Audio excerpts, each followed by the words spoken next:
We arrived in Britain last Wednesday, and when we came to Britain, we came with a clear mind regarding what we really intended to achieve, and that was really to forge partnership with youth agencies and organizations, to forge partnership with international funding agencies, so that we are assured of really seeing through our strategic development plan.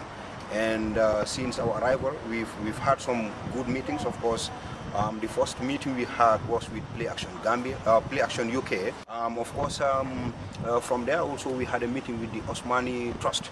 This comprised of young Muslim people, and the idea is we want to work in partnership with them for the establishment of a youth village back in the Gambia. But the focus for Osmani, of course, will be, and us, will be the issue of drug trafficking as well as migration.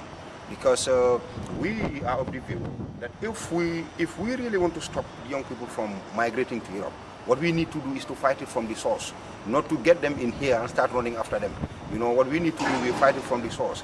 We provide them with the employment opportunities back home, so that that confidence is built in them, that look, you can stay here in the Gambia and make it. Because we can make our own Europe back in Gambia, because we have the resources, we have the land is fertile, we have the people who are ready to work. So that is what we are trying to do with the Osmani. Of course, when it comes to fighting drug trafficking, we also believe that in doing so, we must not start fighting it from here. We believe that the millions of pounds that is being used on surveillance, on trying to build the capacity of the police in order for them to be able to fight the drug barons. Now, if you invest on developmental programs and projects back in the Gambia, that is the source. Now, what will happen is the drug dealer or the drug baron will not have a young person to use as an intermediary. If you succeed in building the confidence of those young people, such that they don't go near or close to the drug baron or drug dealer, eventually the business will collapse. So we believe that we need to invest in trying to fight it from the source. And the youth village, of course, we are looking at an initial investment of £1 million.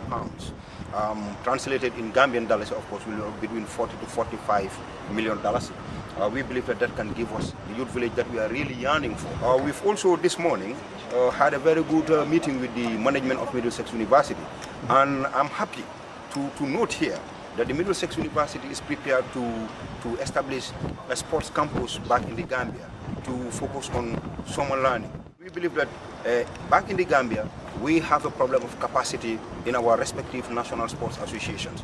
So we believe that this will serve as an opening for the training of coaches, managers, and sports administrators, and even physiotherapists in our respective disciplines, so that, we are sure of achieving that excellence that we are all yearning for in our sports.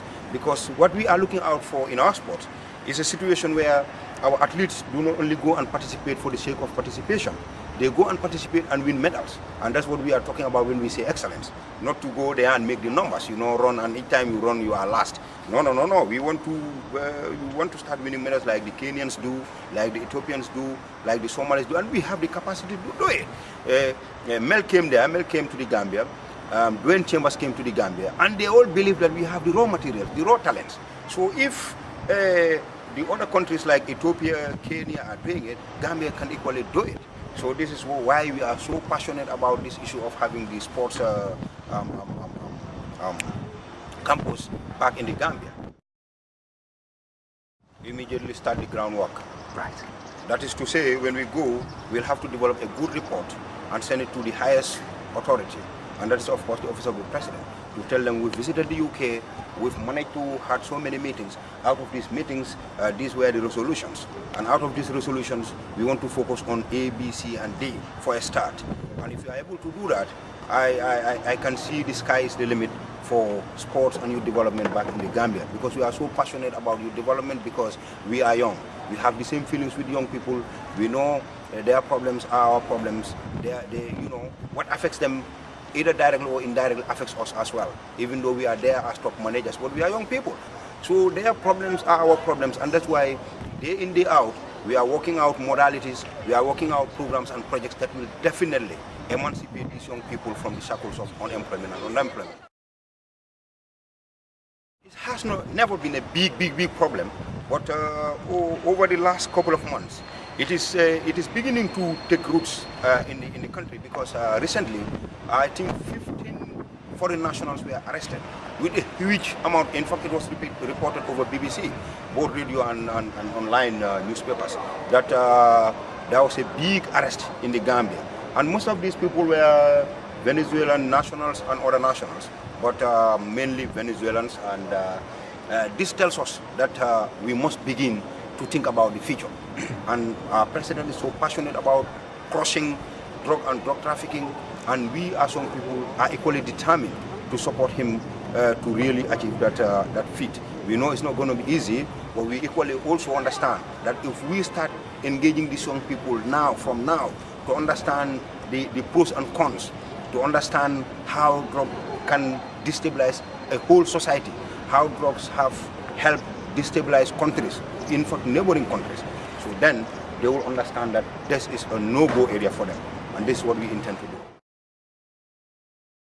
The biggest problem, in fact it is the biggest issue that we have at hand, because young people are determined to leave the country by any means necessary, and that is not only specific to Gambia. You know, it affects almost all sub-Saharan countries, sub-Saharan African countries, because what they have started doing now is that they bought canoes, wooden canoes, motorized wooden canoes, bound for the Canaries Islands in Spain, because Spain is the closest destination, is nearest to Africa. So the first port of call is always Spain. Now what we are trying to do now is to really encourage young people to understand that there are so many Gambians who have been able to make it back in the Gambia without necessarily having to go to Europe. We can count many of them. Many of them I have spoken to, they will tell me, look, all the fortune I have, I made from the Gambia. I have never attempted to go to Europe. In fact, I only started going to Europe when I had already amassed all the wealth that I have. So if those people were able to make that in the Gambia, I see no reason why these young people who are risking their lives to get to Europe can't make it there as well. But it requires government, parents, and the larger society to instill in them that self-belief and confidence, that indeed they can make use of their resources, their expertise, their capacities to really better their lives back in the Gambia.